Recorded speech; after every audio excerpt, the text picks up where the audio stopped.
Bowzone Live is brought to you by Afflictor Broadheads, Boley.ca, Bronc Beer, Easton Archery, Euromounter, TV Mart, Power in Motion, Yokohama Tires, and White Rock Performance Gear. Welcome to Bowzone Live here on Wild TV. I'm your host, Tom Gazzola. We have our 13 hunters in their stands trying to land those big bucks while capturing all of the footage themselves. It is certainly a challenge for all of them. It is a neat experience, a new adventure, and one that we want you to tag along for the ride with. One of those hunters is joining us right now. He is no stranger to Wild TV. It is Scott Sterling. And Scott, certainly this has been a unique experience, not only for yourself, but the other hunters as well. What do you think of this show? What are your initial thoughts of what we've seen so far and where we might be going in the next couple of weeks here? You know, it's an industry first, Tom, for the outdoor television industry. Nobody's ever done a live show like this. So being first is always something that we strive to do. To be able to put together a team of caliber of all of these hunters is almost unheard of. The guys and gal, they live, eat, and breathe whitetail season in the Bowzone. And, you know, I think Ryan mentioned yesterday, we have a WhatsApp chat where we're updating and sending pictures and all the different things that we're doing in the tree and what's happening. And, you know, there's a lot of really neat tips and a lot of really neat tricks and information that's flying back and forth and questions, and the knowledge base that we can all draw from it's unprecedented. It's very, very cool. And to be able to bring this to our viewers on Wild TV for the first time, this is something that it's not going to be a one-time thing. That group chat is actually pretty funny and informative, and I know our audience doesn't get privy to see what's said in some of the video that's captured in it, but I will say this, it is pretty funny to see Ryan Kohler forget a battery for one of his boots, and the conditions have cooled since our first show a couple of days ago. How does that change the way our hunters have to approach things? How do they adapt? What's that like for them going into day two? Well, day one wasn't too bad. It was chilly. It was snowing. The wind was blowing. I know for day three, so episode 2 here for today, I know the guys are there. There's certain areas. I know Kevin was talking this morning, saying that he had a north wind blowing in his face, and he was sitting in a north-facing stand, and it was just miserable for him. So I think this morning we were sitting at minus 14, and then of course with wind it feels like minus 20. So these are normal temperatures that we're starting to get into in November. You've got to make sure that you have all your gear set up properly. Make sure that we tend to use a number of different things, good boots, heated insoles. Obviously, Ryan forgot the battery for his right foot, so it's going to be really cold by the time he finishes today. Heated vests. I mean, we've got a lot of new technology that we use in the field to make sure that we don't seize up. If you're not running the electric heated stuff, you got to make sure that you're moving your body a little bit. Not too much, because you don't want anything to pick you off in the tree. But you got to make sure that you don't stiffen up, because once you stiffen up from the cold, it's really hard to pull back that bow when the time comes to shoot the animal the target animal that you're going for. Scott, some of those heated vests, I believe, are a preferred choice of Bowzone Live, are they not? Absolutely, they are, and they keep me toasty warm. I love it. Who are they from? From Power in Motion, a company out of Calgary, Alberta. So they're an Alberta company, which is awesome. And Kevin is really good at coming up with a whole bunch of new things to help us out. One of the things that he came up with here last year was the kidney belt. It's a heated kidney belt, and it keeps your lower back and kidney area warm. So that doesn't seize up and your back doesn't get sore. So a lot of different things, heated gloves, heated insoles for the boots, and it's a whole system that actually puts your whole body in a nice warm cocoon so you stay toasty warm in the tree. It's a process to make sure everything's working properly, and that includes the camera gear. You've had an interesting adventure. You also had a 5x5 that I'm sure you want to share that story with us as well. Tell us about your first couple of days here on Bowzone Live. Well, I'll start from the beginning. On day one there, I had a doe come straight in on me, and she came underneath the stand and continued on her way. Then I had this beautiful 5x5 that came in right underneath the stand, and he was a younger deer, so he was probably 2.5, 3.5 years old. But I got some really good footage of him, and he meandered away. And during that time, when he cleared the stand, and I was kind of messing around with my camera gear, I noticed my shoe on my camera had come loose, so I undid it and took it off just to make sure there was no snow or ice or anything underneath of it. And of course, as I'm putting it back on, it slips out of my hands and falls in the snow below my stand. And within 10 seconds of it falling and hitting the snow, that big buck came back around again and did another cruise by my tree stand. So it was, I opted to hang on to the camera that I had in my hand and filmed a little bit of him as he cruised on by again. So, and of course, I left my camera bag. We were up moose hunting all weekend. I left my camera bag up in Mayerthorpe area. So I actually had to run and get that because it had all the extra batteries for my camera. It had the Tacticams in it. So it was kind of a calamity of errors for that day. But we got through it, got some good footage, got a really nice buck on camera. And I know the guys are all laying down some incredible footage. Check out wildtv.ca/contest to enter for a chance to win a cooler from White Rock Performance Gear, a brand new Traeger grill from PV Mart, a 1-year supply of arrows courtesy of Easton, the official arrows of Bowzone Live Hunters, and a 1-year supply of Afflictor broadheads. You can also win a hunter's package from the folks at Setlock, and finally, a Bronc Beer swag pack from our friends at Bronc Beer. So get to wildtv.ca/contest to find out more about all the great prizes from our wonderful sponsors. More Bowzone Live coming up shortly.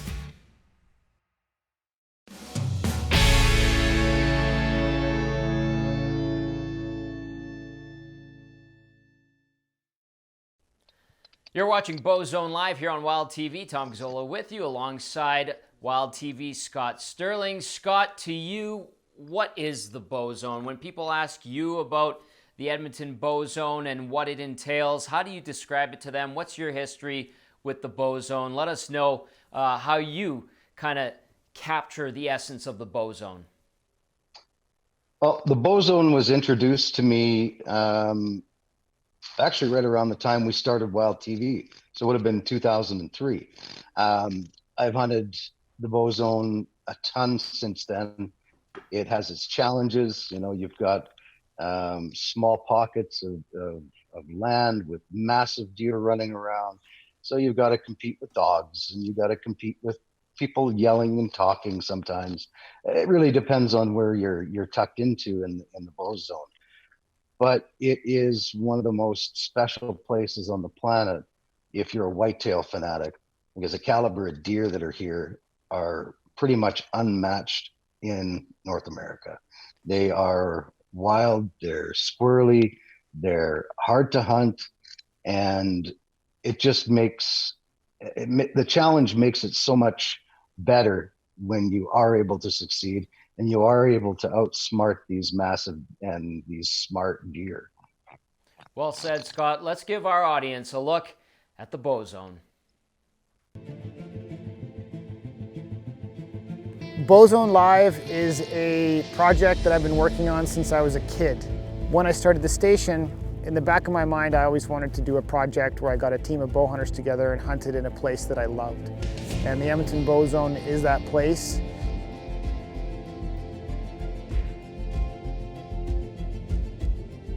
The Edmonton Bowzone is a really special place. Historically, this area has been known for phenomenal genetics. The accessibility to really big deer is exceptional in the Bowzone. You never know every day you go out what you're gonna see. You just know there's a possibility of a world record that you could see. You could go out and see the biggest cranker you've ever seen in your life. During the rut, which we're going to be hunting, it's crazy, it's wild, it's unbelievable the way that these deer just cruise around looking for hot does. And if you're in the right place at the right time, the Bowzone can be one of the most magical places in the world at what you can get to walk in front of your stand. Every day you wake up just trying to be good enough to hunt these animals. It's a tough place. The animals there are hard to kill. They're nighttime creatures, they're nocturnal, they live in subdivisions, you've got to get permission. In order to hunt the Bowzone, and in particular whitetails, you got to find them, and you got to find permission. You got to find the land to do it. You got to put the time in, preparing your stands, preparing your body, preparing your equipment. It's, I think, probably the hardest animal in North America to hunt, especially with bow and arrow, and in the conditions here in Alberta with the cold temperatures. Whitetail deer is a challenging animal to hunt. Not only are they smart, but also the conditions we're hunting them in. I mean, you're hunting in -30, it could be +10. I mean, it's extremely difficult situations, and we're not hunting over bait. This is all strictly sitting on deer trails during the rut, hoping that that big buck walks underneath us. So, I mean, I think the challenge of it is exciting, and that's why a lot of people find the Bowzone so intriguing, because it's definitely not for people that want an easy hunt. The most difficult place in the world to hunt whitetail deer, in my opinion. The climate, the temperature, the proximity to population. These deer are smart, they learn you very quick. The temperatures you have to endure to sit in that stand for hours. You have to put your time in, you have to pay the price, you have to go through all of that adversity. There's gonna be times where you're sitting for hours without moving. You're gonna be freezing cold, and a giant buck's gonna walk by your stand, and you gotta draw back your bow and take that shot under that pressure. There's just nothing like it, there really isn't. It's an amazing feeling, and I think why the people that hunt here are so passionate about it is because you have to work so hard for your opportunities, but when you get them, it's the greatest feeling in the world. The group of hunters that I've assembled is a pretty strong group. We've got some really good experts in the field that will be able to tell you how to hunt, teach you how to hunt. We've got everybody from professional athletes to professional outfitters. We've got some rookies and we've got some gals. So we've got a really cool, diverse group.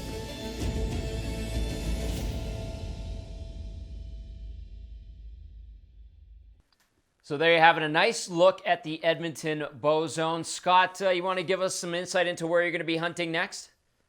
Yeah, I'm actually going to go back to where I was this morning. I'm going to try and sit that one out.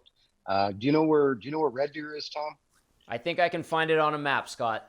All right, well, it's nowhere near there, so. Oh, cheeky. There you go. Now we know the zone.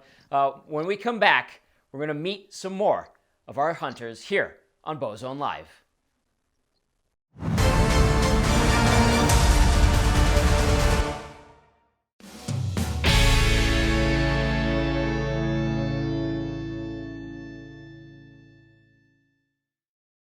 You're watching Bowzone Live here on Wild TV. Scott Sterling joining us right now. Scott, we're going to meet the hunters right away here, but it is a different, eclectic kind of group. We have Heather Wilson's our only female hunter. Kevin, of course, her husband. So we have a couple in this group. So some different personalities among this group, but what is the one common denominator or something that brings this group together that is something that they all share? Well, I think Heather and Kevin came as a package deal. Truth be known, Heather shoots bigger deer than Kevin, and she's way tougher. So, in order to get Heather, we had to let Kevin in. But all kidding aside, you know, I think everybody in this group brings something unique to the table, whether it is experience, perseverance. You know, in order to sit all day in these conditions, in the cold and the snow. You've got to have a passion for hunting these animals and a passion for what you're doing. And every one of the hunters that we have in this group is passionate about hunting whitetails, hunting in the Bowzone, and will do whatever it takes to succeed and make it happen. All right, let's meet some of our hunters.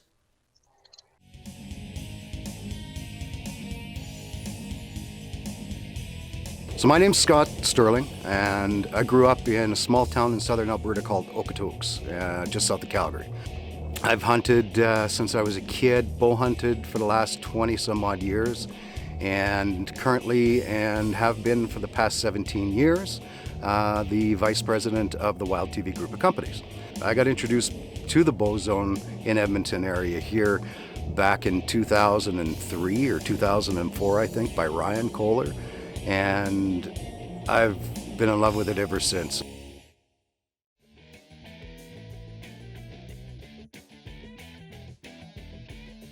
My name is Ryan Kohler and I'm the president of Wild TV.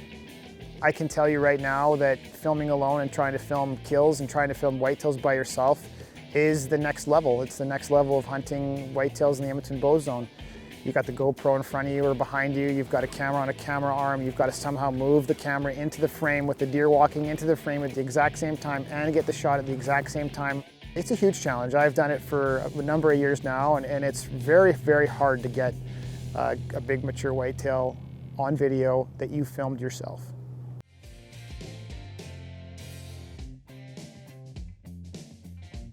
I'm Gunther Tondelier. I live here in the Bowzone and I've been bow hunting for nearly 30 years now. And my passion for bow hunting turned into my livelihood about 15 years ago when I became a professional outfitter guide with Wizard Lake Outfitting. We offer black bear, moose and whitetail deer hunts right here in the Edmonton Bowzone.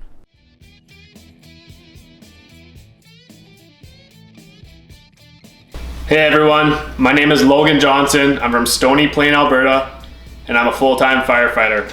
Hunting whitetails is my favorite thing to do in November.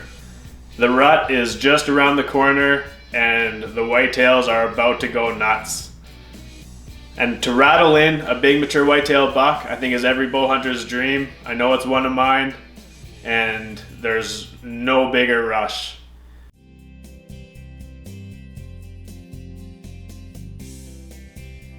My name's Kevin Wilson. I'm from Edmonton, Alberta. I'm a professional outfitter. I outfit for whitetail deer, and I'm also a problem wildlife specialist. Been hunting for, since I was 14, I guess. I'm 53 now, so you can count back. Been bow hunting for 30 years now.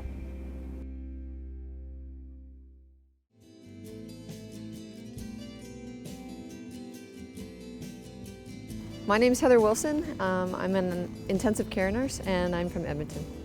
I started out with a passion for the outdoors and I used to do a lot of backcountry hiking and camping. And then when I met my now husband, he got me into shooting bows and guns, and I just fell in love with bow hunting because I like the closeness of it and the fact that you have to be really stealthy to get your animal.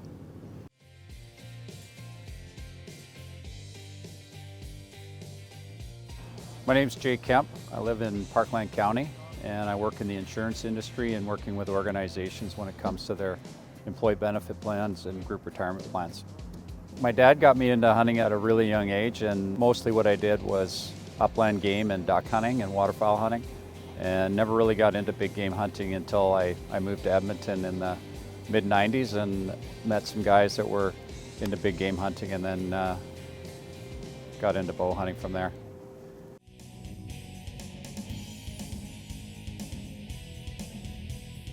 Hi, my name's Louis DeBrusque. I was born in Galt, Ontario, grew up in Port Elgin, Ontario, but now make Edmonton my home. I'm a former professional hockey player now that's gone into broadcasting post-career. You know, hunting for me it just brings back childhood memories, and it was my grandfather and my dad that introduced me to the world of hunting. The stories at the table at night, I couldn't get enough of them. Finally was able to go out there and hunt with my dad and my grandfather both, and it's a love that I've had ever since then. From a young individual, it's been with me my whole life. Out here in Alberta, it's one of the best places in the world to have that passion and chase around multiple species, but right now in the Bowzone, we're going after white-tailed deer.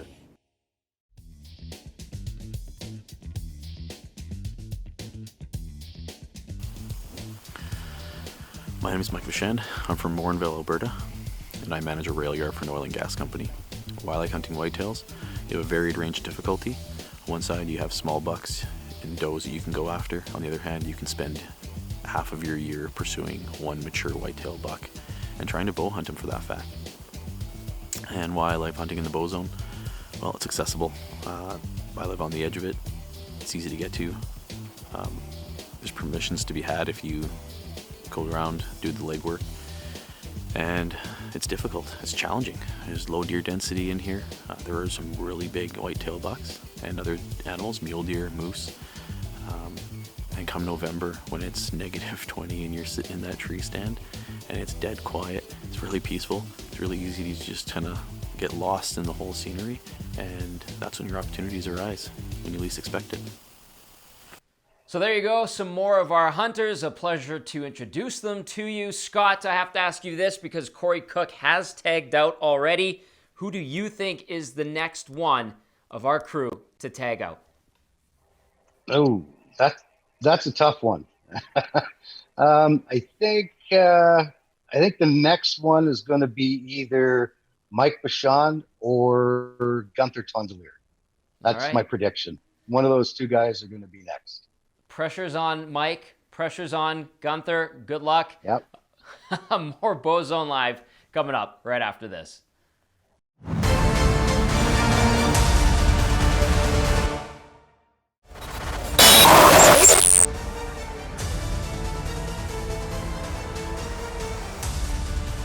Welcome back to Bowzone Live here on Wild TV. I'm Tom Gazzola, your host. Pleased to be joined by Ryan Kohler, who has come in from the cold.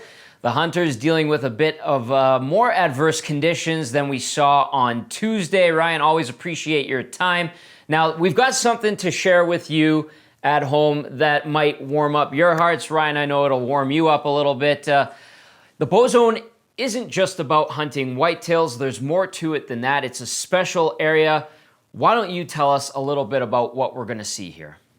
Well, we do have moose in the Bowzone, and a good friend of mine, Oliver McGee. I played hockey with him for 20 years, and anytime I'd get mucked around in the corner, he'd come over there and kind of rescue me out of trouble. But he also just had a little bout with cancer, and he fought it for quite a few months, and just finished his last treatment not too long ago, I think about a week and a half ago, and asked me if he could sit a stand. And so I set up a stand where we had a moose that, I think a lot of people in the Bowzone probably know and were after for maybe 5-6 years.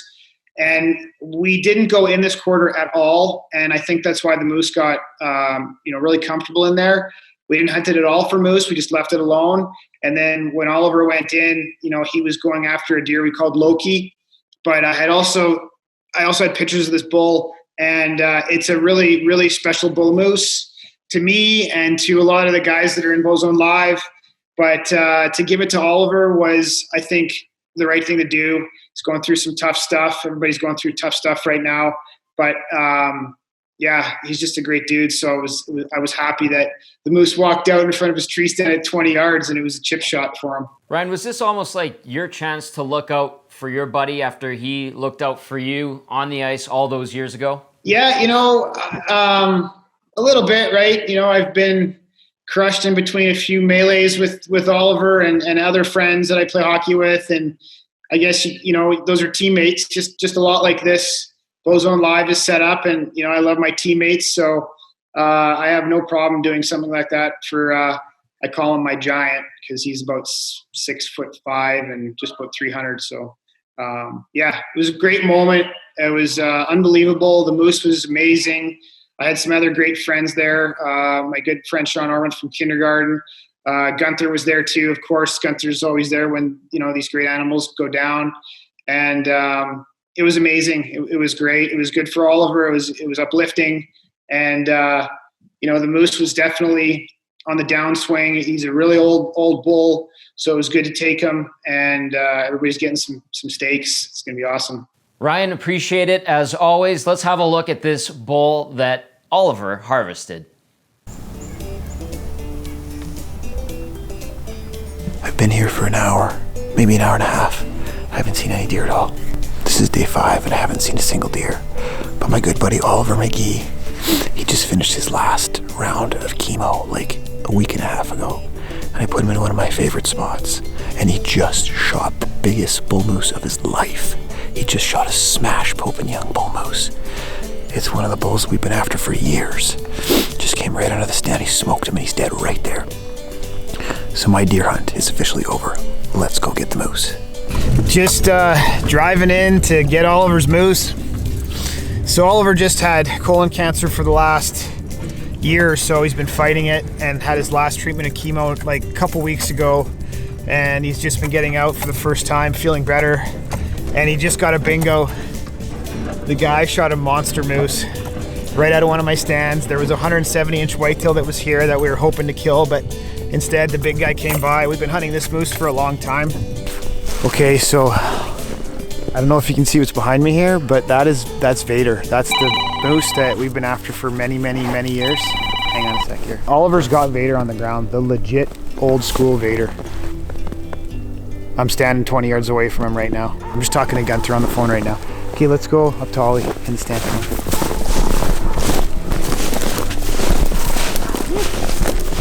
That's Vader, eh? Is that Vader? That's Vader. Vader down. Vader down. Nice. Nice. So this bull has been in this place for, I don't know, 5, 6, 7, 8 years now. We've been hunting this bull. It's a mega huge bull. This could be the same bull that I shouldered many, many years ago. So we're gonna be able to see when we skin it out because the broadhead should still be in there. Sitting here, watching there, and I hear crashing behind me. Turn around, there's a little bull right here. Yeah. And I hear more noise, turn over my shoulder, see him. I'm like, oh my God. So then I turned around here and he slowly came out and he stopped just perfectly broadside. We actually put Oliver here for Loki, this big, huge whitey. His horns come straight up. But I did get a picture of this bull about 2 or 3 days ago. He came by 2 or 3 times, but it was always in the low light, and this bull always usually moves in the dark.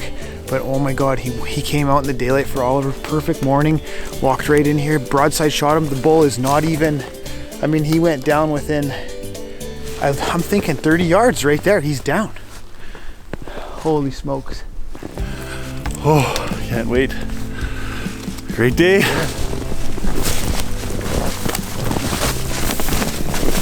Oh, holy unreal. I did not realize how big he was. Holy God. Oh my God. Look at that. That is Vader, the dude. Oh my God, Ollie. He's so huge. Wow. He's a monster. Oh my God. Oh, that's the man. That is the man. That's the I can't believe this. I don't even know if I can lift his head up. He is so heavy.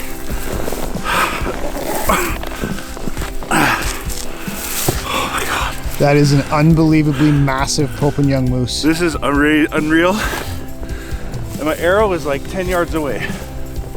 Whew. Holy cow, that's bloody. Yes.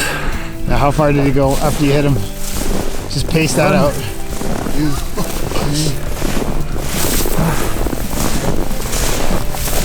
9 yards? 9 yards. Down.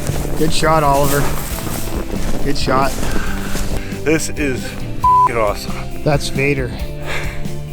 That is 6 years. I think I've seen him twice in this field. Wow. I don't even know what to say. This is amazing. Oh, just at the start of March, I got diagnosed with colon cancer and spent the last 8 months after surgery going through chemotherapy.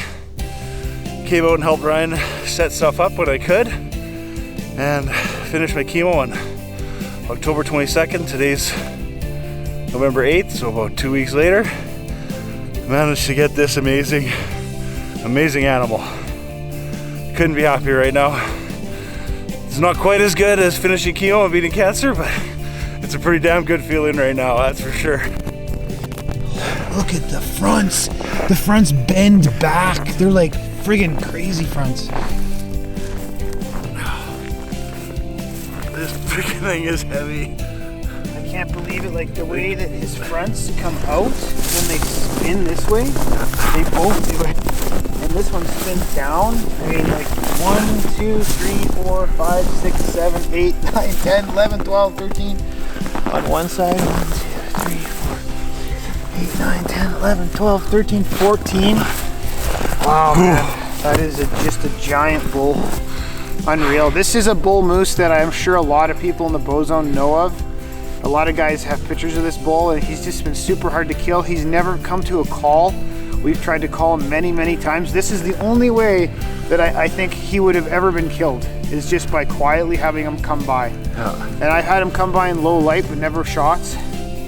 But man, oh man, this is a bull that's been in the Bowzone for many, many, many years. You'll see how old he is. Look at his ears. He's got friggin' gray hair all over his head. Like, he's just a gray old dude. And this is his dad. So this bull here is the bull that I've been calling Vader for a long, long time. This is absolutely him, and Oliver got super lucky and has him. Made a good shot. Yep, made a perfect shot. The bull went like 11 yards. Just unreal. Just great. Wow. This is really incredible. Yeah. Thanks for letting me out here, Ryan. This is a dream come true. Amazing. Yeah. This is the biggest bull moose you've seen, eh? In the Bowzone, yeah.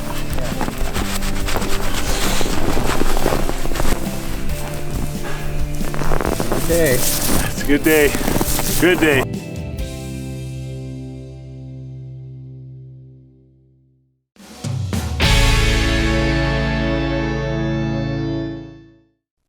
Welcome back. We had to let Scott Sterling go. He's got to be back in the stand bright and early tomorrow, but he did leave us with some footage from what he saw. Let's take a look at that right now.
Bowzone Live.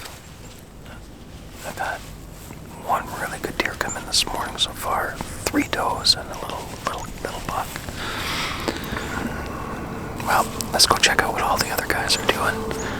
But this is my office for today.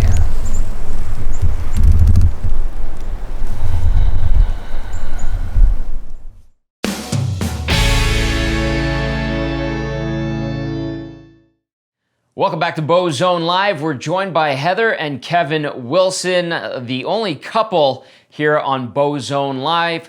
A unique situation, certainly, and a pleasure to have both of you on the program.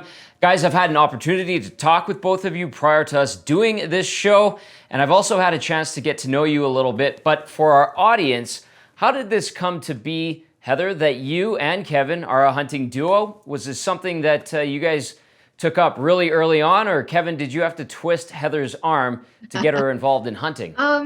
Actually, I didn't start hunting until I knew Kevin, but I was avid into the outdoors, did a lot of backpacking, loved nature, and it wasn't until I started dating Kevin that I started shooting a bow and gun and that kind of stuff. And did you just fall in love with it right away, or did it take some time?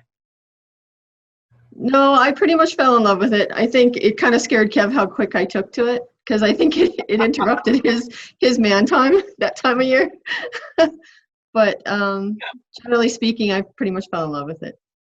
Kevin, in terms of introducing Heather to hunting and being on Bowzone Live, how impressed are you with her performance and how quickly she took to hunting in general? Tom, to be honest, I've been overwhelmed. Early on, she asked if she could get a bow. We got her a bow. I thought, okay, she'll kind of do it a little bit, shoot at the range, that kind of thing. And she said, hey, can I go hunting? Well, of course, absolutely. Had no idea she would take to it this obsessively, to be honest.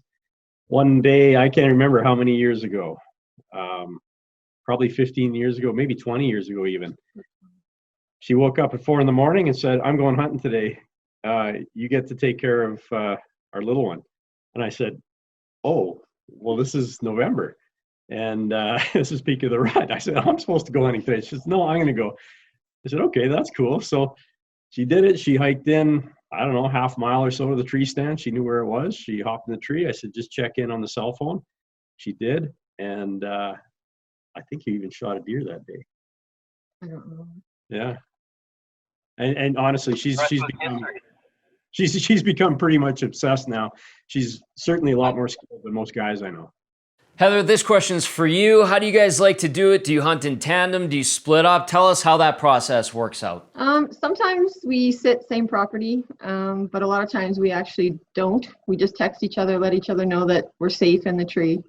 And then we'll, check from time to time during the day, keep track of what's going on where. And but generally we sit apart now. Kev actually kind of drives me crazy in the tree stand because he likes to move and stuff, but I absolutely love it. Heather, before we get into this pack in particular, I want to ask you, leading up to the rut, leading up to Bowzone Live, what kind of footage were you able to gather? What kind of action were you seeing out there as we got set for this show?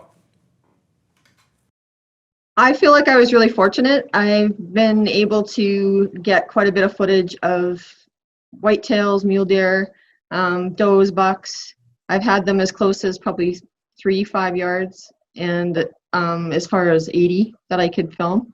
But generally speaking, I feel really fortunate to have been able to see these deer up close. Well, it's November 12th. There's definitely more movement today. It's a really cold morning. I think it was -14. I saw one 4x4 first thing this morning, really big body. Came out to his ears, but I let him walk. Actually, you can put a sun stick in close to the scrape, and I think it freaked him out a little bit, but he went right up to it and was sniffing it.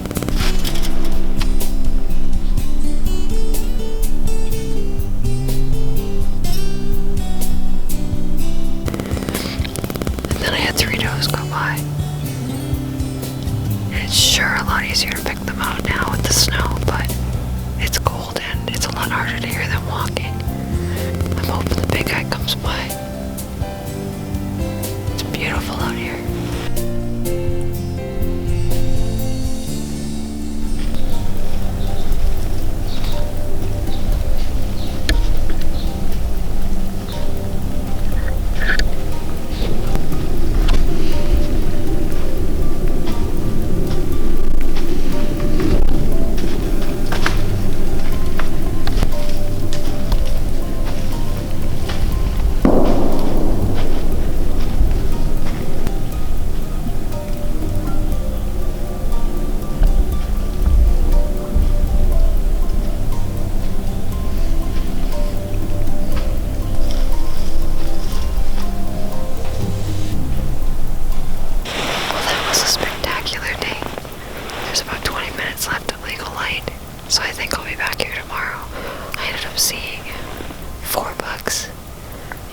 shot 7 does today. It was really good. They're definitely moving. I'm hoping that I'll get a shot at a big one tomorrow. Welcome back to Bowzone Live. Tom Gazzola with you, and we're joined by Heather and Kevin Wilson. Earlier we saw what Heather's been up to leading up to our show, and we're going to take a look now at what Kevin has been doing lately. But first off, before we get into that video, I want to ask you this, Kevin. How have things been out there since you've been in the stand? What's it been like in terms of action? I know the conditions on Wednesday were a bit adverse. We saw everything from sunlight to some sleet, a little bit of hail, some snow, and everything in between. Just how would you describe things up to this point for yourself? Pretty normal. There's hot and cold days where you see quite a few deer, and then other days where you don't see a lot. Deer shift and shuffle on properties, and really everything goes in cycles with the rut. So, we've gone through the estrus period now, kind of the 12th to the 14th of November.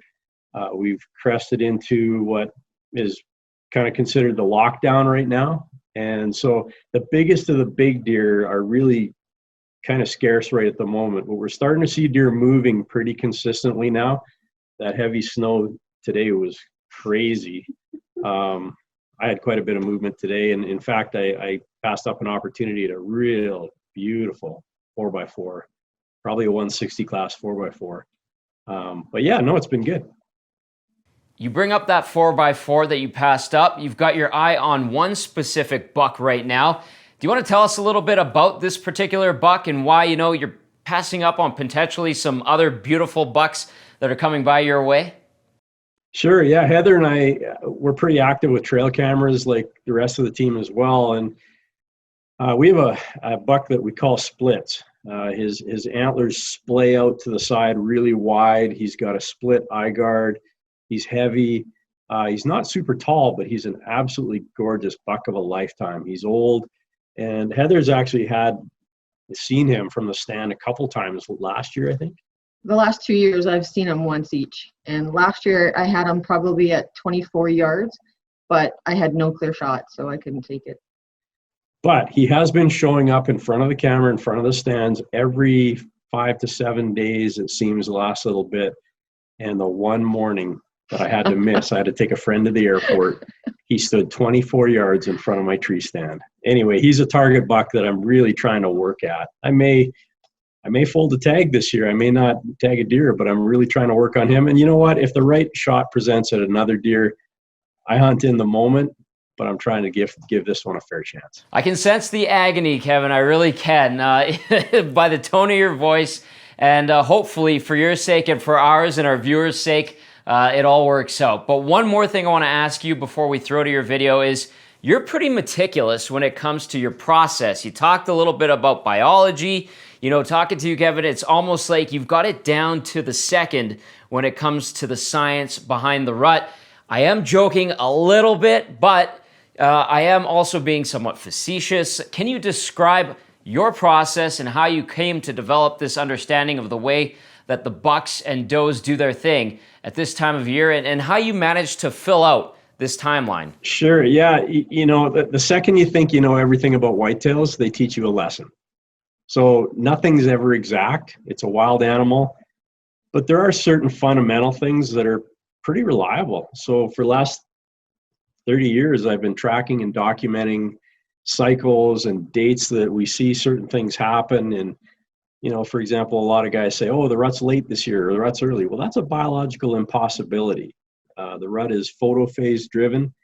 And so it's going to happen one way or the other. There are certain things that can delay does going into estrus, environmental factors or stress, pressure, that kind of thing. But for the most part, it's like clockwork. And so as an outdoor writer, I've been writing for 28 years now for outdoor magazines. And, I kind of have to have an understanding of what's going on if I'm going to write about it. If you're giving people information they can consume, you kind of have to know what you're talking about. So, but it's also a study. And, everybody on this team loves to study whitetails. We're all passionate about it. Heather's gained a wealth of information just by virtue of living with me. But yeah, it's a pretty cool deal. living, eating, breathing, sleeping whitetails. Well, Kevin, you've been busy, as has Heather. Let's see what you've been up to the last couple of weeks.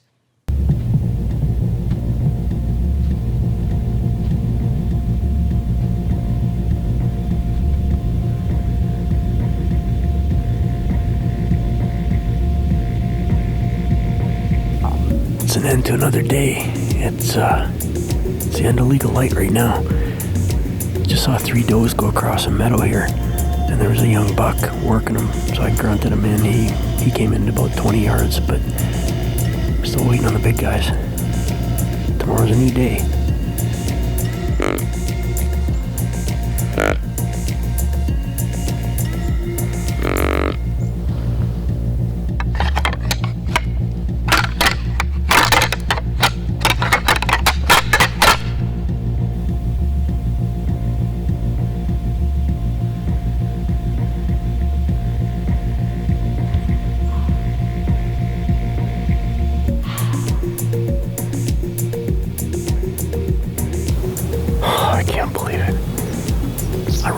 Waited 15 minutes.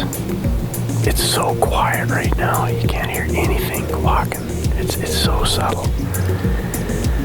Anyhow, I turned my head, and there he was. And he busted me 30 yards. Really, really nice buck. Solid, mature whitetail. Not sure if I would have shot him. I'm really focused on shooting splits, but I guess it's in the moment too. He provided a really good shot. I might just take it, but kind of got my heart set on waiting on splits. So the hunt continues. Anyhow, that buck took off and he blew at me, so that's not good, but what can you do?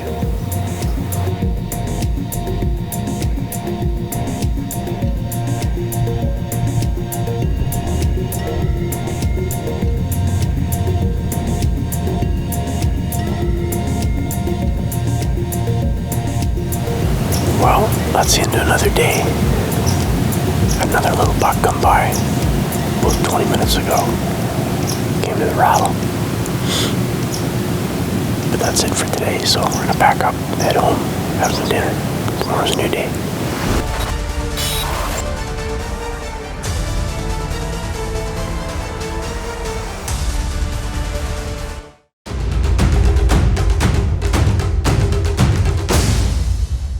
We're back with you on Bowzone Live. I'm Tom Gazzola alongside Kevin and Heather Wilson, our only couple that are taking part in Bowzone Live. It's been an interesting lead up to the show for these two, and we know that we saw that Kevin's been chasing a buck named Splits. Heather has also seen him as well. Heather, looking at where you're set up in particular, do you consider yourself to be a bit of an athlete? Because you're in the middle of a unique location, a bit remote. Can you tell us a little bit about the challenge of just getting out to your area and what you've been hunting the last little while? Because it's really not that easy of a spot to get to. Yeah, my farthest stand is about 1.5 miles, so it takes about 45 minutes to hike in. And with the snow being what it is, it makes the trek a little bit harder. And then with all the camera gear and the hunting stuff, it's, between 35, 40-pound pack that you're carrying. So. And then it's not really a ladder stand. It's kind of lock-on kind of peg stuff in some of my trees. So it's a full-body workout. It's kind of like an exercise program. Has that full-body workout sort of paid off in terms of the action you've been seeing since you've been sitting in there? A couple days ago, I hiked, my 45-minute hike, and I had nonstop action. I had mule deer, I had whitetails, I had does, fawns, even a coyote. I don't think I got a picture of the coyote, but I had so much stuff going on that a lot of it was happening one after the other and simultaneously. So I think it was worth it. I haven't seen the buck that I want to take yet, but I've had the opportunity to see a lot up close, and that was pretty cool.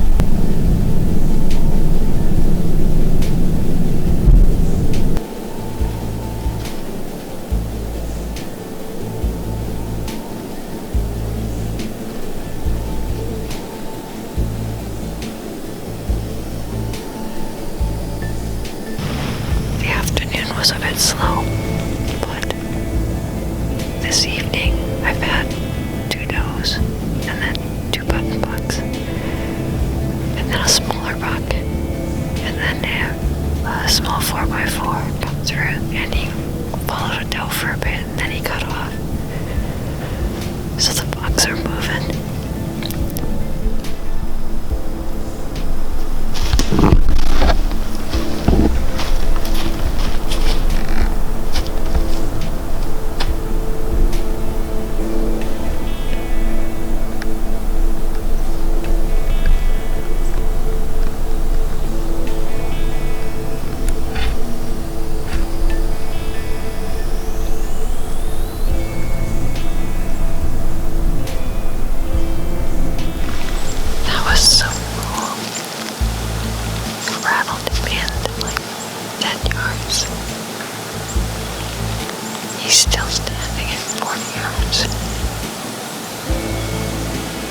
So there you have it, Heather Wilson with a hike out into a remote stand. 45 minutes to get her out into that stand with her camera in tow, her bow, and a bunch of other gear, everything in between. Guys, is that something that is typical? Is that you guys want to find the most remote location to get the best action when it comes to finding a buck? You know, that's just one of our strategies, is to try to get remote. But at the same time, that's an anomaly in the Bowzone. One of the reasons it's an archery only area is because there's so much development, so many acreage areas, small plots, small farms, that sort of thing, with small blocks of timber. And so really most of the team, I think, is probably hunting, you know, maybe not necessarily small, but smaller tracts of land. And that's just one of our strategies. And you know, the Bowzone is diverse. It's got different types of topography, different types of farmland, acreage land, all over the place. I have to ask you guys this, because you are our only couple on this show. Is there some competition between the two of you? Of course there is. You asked our kids, they'd tell you for sure, yes. I think we root for each other. We really want each other to succeed. But at the end of the day, it's kind of nice to have bragging rights at the end of the year. Heather has cleaned my clock some years, and other years I've cleaned hers. But for the most part, she does extremely well. I can tell that there is the love there between the two of you. I wish both of you the best of luck. Good luck, Kevin, to you with splits. Thank you. Unless I get them first. There you have it. Kevin and Heather Wilson both chasing splits. Kevin's been chasing him for a while now. We'll see if they're able to bag him by the end of our show. That's going to do it for those two. We'll be back with more Bowzone Live after this.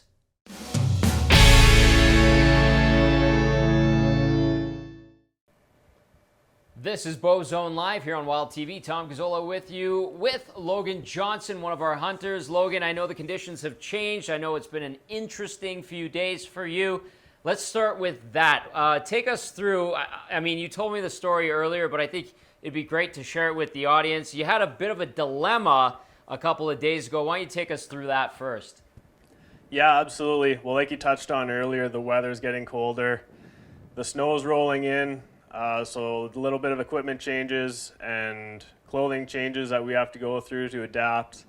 But yeah, I had a beautiful buck come by at 20 yards a few days ago, and the dilemma was, do I take the shot and get the great video, or do I hold out for one of my target bucks? And as tough as it was, I decided to hold off, and I'm, like I said, after one of my target bucks, so we'll see if I can get it all on video too. That'd be a bonus. Hopefully that stubbornness pays off. Tell us about this buck that you're targeting and have been keeping a track on for the last little while. Yeah, absolutely. I've known this buck for about 3 years now. I call him Daryl because I don't really have a good name for him, so his name's Daryl. He's an older deer for sure, mature. He's got big, dark, heavy antlers.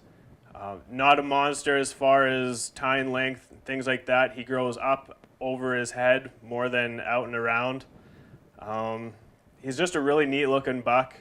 Have to send some trail camera pictures in for sure, but he'll be a special one to shoot because I've never had an opportunity at him, so hopefully I can catch up to him.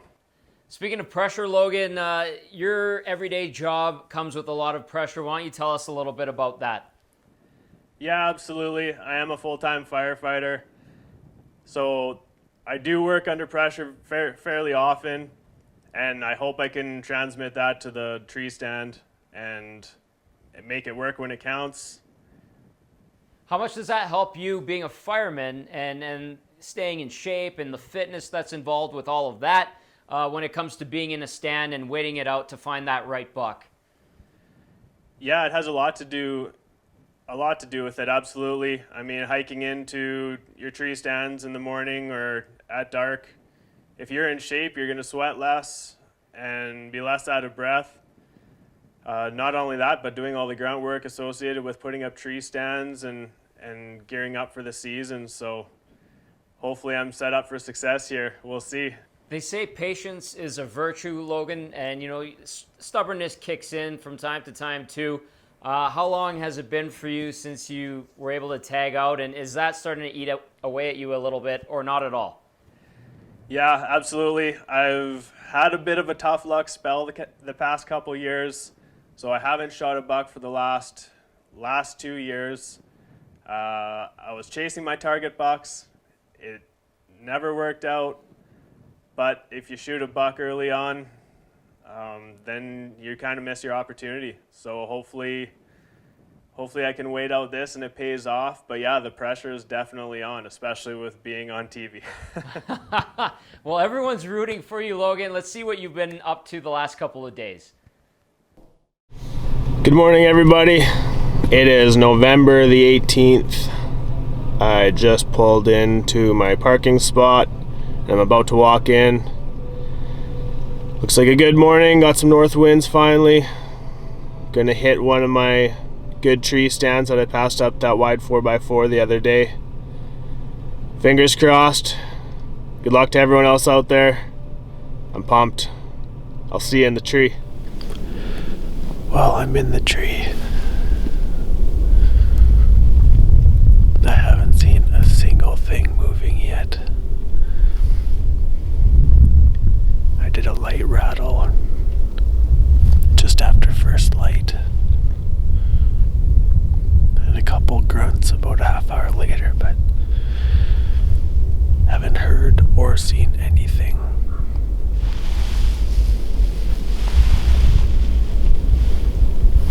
I have a pretty good view of some fields on either side of me. And I have a pretty good view in the middle of the bush as well. But from what I can tell, there's just nothing around, so hopefully they're out making their rounds and they swing by here sooner than later. A couple of the other guys have been seeing some animals already. A couple shooters have been spotted. Haven't heard from Heather on the group text, but she's been doing really awesome with calling in bucks, so it's just a matter of time and someone's gonna get a big buck down.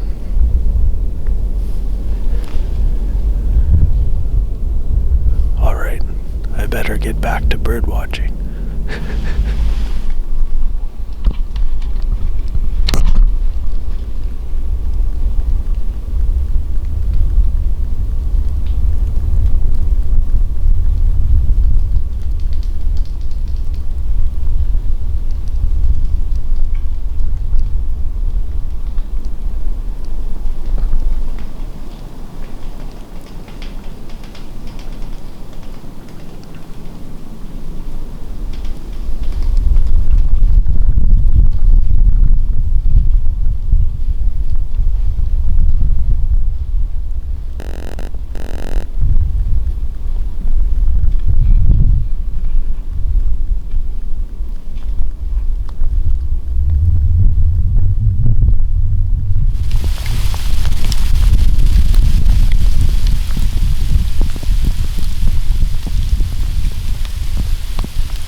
Passing up on some really good bucks. Take us through your mindset. Why do you find yourself doing that? Is it just a natural stubbornness? Is there some family lineage there? What's the thought process to that? Yeah, I think I think it's just a personal decision. I mean, you put in all that work and effort into hunting these deers through the course of this season, and to get a target buck is pretty special. It's not necessarily the biggest deer in the woods, but if it has meaning to you, I think it's worth the most in memories. So yeah, I did pass on a couple great deer, but I'm being picky and I'm after a couple select ones, so hopefully my stubbornness gives me that opportunity before the end of the season. Well, hopefully we get to see that and enjoy the experience with you. Logan Johnson, thank you so much for stopping by today. Absolutely, we'll keep in touch. We'll see you in the tree stand. More Bowzone Live coming up after this.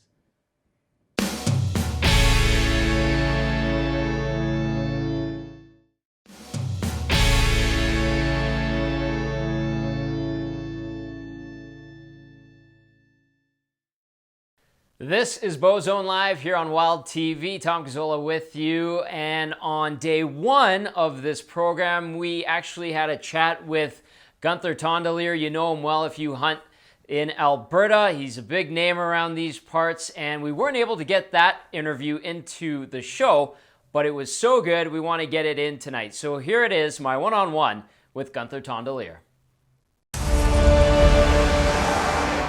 Gunther Tondelier. Gunther, you're out in the stand all day. Take us through what you saw, how the experience was, and give us a little bit of a taste of what you went through. Well, today was one of those good days. I typically sit all day, and I had action almost every hour of the day today. It was great. A lot of young bucks chasing, I think 6 total. Most of them were just cruising by, but I did have one buck with a broken antler. He had a 5-point side with almost a little drop time coming off. He was chasing a doe around. I don't think she was in heat or anything, but he was having some fun with her. Is this typical this time of year, or do you think that today was kind of something a little bit special? You know, a lot of people spend a lot of time trying to predict deer, but and me included, but it's very typical for one day to see 10, 12 deer and the next 0. So it's hard to predict. It's just the way it is. Having learned that, my technique's pretty simple. I pick a stand where I'm getting pictures of a buck I want to kill, and I just put in my time. Personally, if I have someone tell me they haven't seen anything in a couple days, that means you need to go there next. Kind of like a slot machine. If it hasn't paid, it's about to. So. All right, let's take a look. November 11th. Today we're heading into a stand. We're gonna go after a different target buck. A buck I call heavy double duty this year because he's growing two flyer type drop tines off the back of his antlers. So he's a cool buck. He's kind of a mini, not a big deer, but like a mini monster, real heavy, good character. So we were sitting about around the freezing mark, 0 degrees yesterday all day. So it's going to be a little chillier today, but that should get the deer moving. Hopefully the buck we're after, heavy duty, shows up. It's a big, heavy buck. A lot of history with him. Passed him up a couple years ago. So everything should be perfect today. We'll go sit. See you in the stand.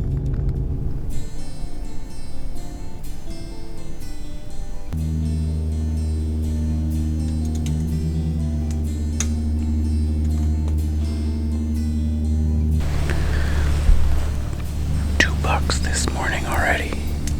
It's a beautiful day.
looked up at me a couple times, but didn't know what I was and just moved on, no problem. Thanks, Sitka, for the great gear. He looked right through me.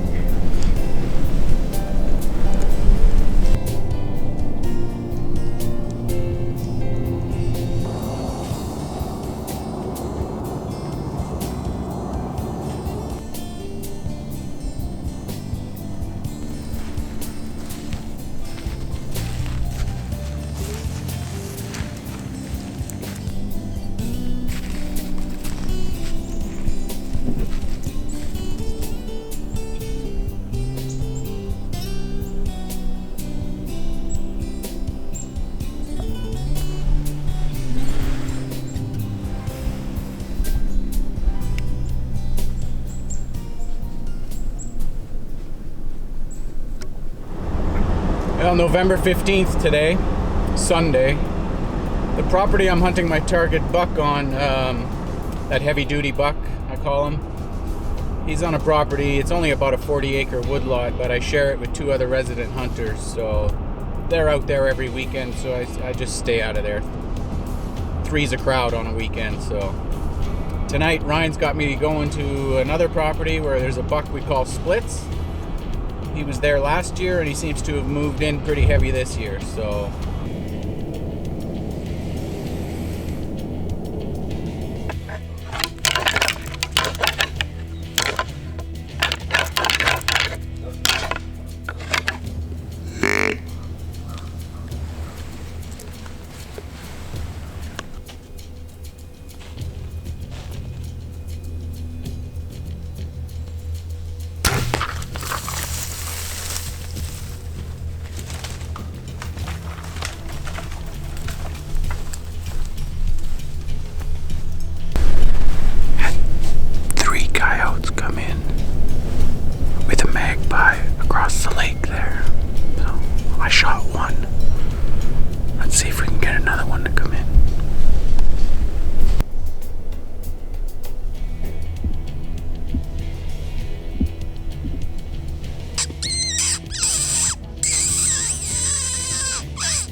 So far. It was cool to get some footage and finally see some deer. I sat 5 hunts before that and didn't see anything, so it was nice to see. I think I'm gonna sit here all day. It's November 10th now, so bucks should be moving anytime. I'm kind of in a corner here, a pinch point where some bucks can really come cruising through, so stick it out and see what happens.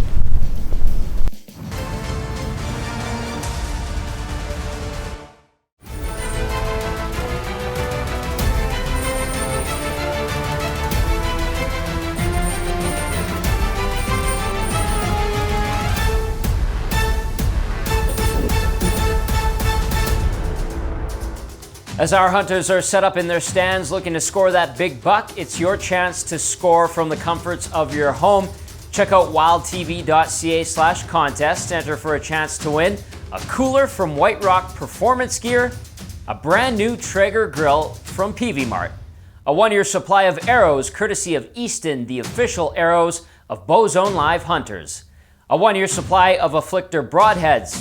You can also win a hunter's package from the folks at Setlock. And finally, a Bronc Beer swag pack from our friends at Bronc Beer. So check out wildtv.ca/contest to find out more about the great prize packages from all of our wonderful sponsors. That does it for this edition of Bowzone Live. Thanks for tuning in. From all of our hunters and myself, Tom Gazzola, thanks for tuning in. Have yourselves a great night and see you on Saturday. Bowzone Live is brought to you by Afflictor Broadheads, Bowly.ca, Bronc Beer, Easton Archery, Euromounter, Peavey Mart, Power in Motion, Yokohama Tires, and White Rock Performance Gear.